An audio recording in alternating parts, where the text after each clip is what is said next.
nhà mình luôn.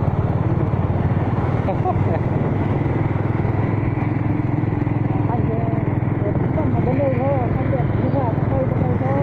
Hả? Đây bên đây thôi, không đẹp. Bên kia không được mà. Được, bên này mình cũng được đẹp đấy. Hả? Có lại gì nhỉ? Đẹp hơn phải qua ha. Về. Không nói là không nghe. Đi chặt. Hả? Đấy, đi chặt ra không được. Nhờ nhau, chất nuôi mà nhờ là không gian nó rong rái. Không đấy. Không canh nhau luôn. Cái con này, nhiều vạ đi. Đi phật nha mọi người. Chưa, chỗ này đẹp đấy. Quang Trường.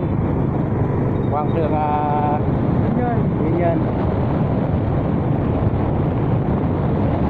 Ai thích qua chơi Ron dân đi.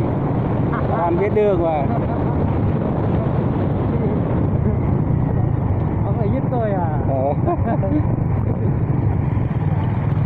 Và đến đó luôn.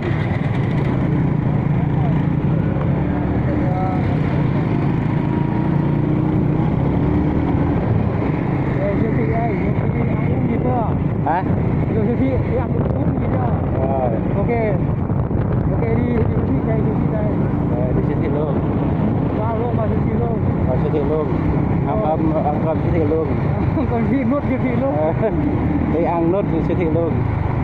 Chưa? Không gọi đường đi vô luôn.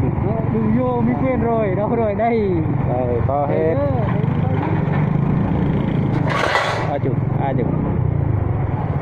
Hết rồi.